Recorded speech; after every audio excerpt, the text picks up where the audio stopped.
Cette femme doit gérer un mari manipulateur. Dans un petit appartement, elle élève 3 enfants en jonglant entre leurs besoins et ceux d'un mari narcissique. Chaque jour, c'est un combat pour récupérer des instants de paix. Elle sourit, mais le poids de la solitude est écrasant. Son mari a un talent particulier pour la culpabilité. Il utilise des mots pour la rabaisser, la faire douter de ses décisions.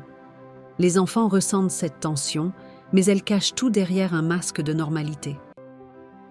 La surprise arrive quand elle trouve le courage d'en parler à une amie. Ce simple acte de partage lui révèle qu'elle n'est pas seule. D'autres femmes vivent la même réalité. Ce sont des mères héroïques qui se débattent contre des abus invisibles. Cela lui ouvre les yeux sur sa situation. Un jour, elle découvre des forums en ligne, des témoignages de femmes qui ont réussi à changer leur vie. Cette nouvelle perspective commence à la transformer. Le moment clé survient lorsqu'elle prend cette décision. Tourner le dos à la souffrance. Elle commence à poser des limites, à affirmer ses besoins. Son mari, déstabilisé, essaie de rétablir son emprise.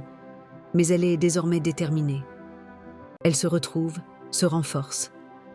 Les enfants voient leur mère évoluer et prennent confiance à leur tour. Une révélation saisissante surgit.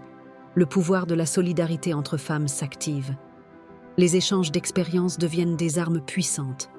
À la fin, elle se tient droite, prête à reconstruire sa vie sur des bases saines, démontrant que l'amour de soi est le plus grand des combats.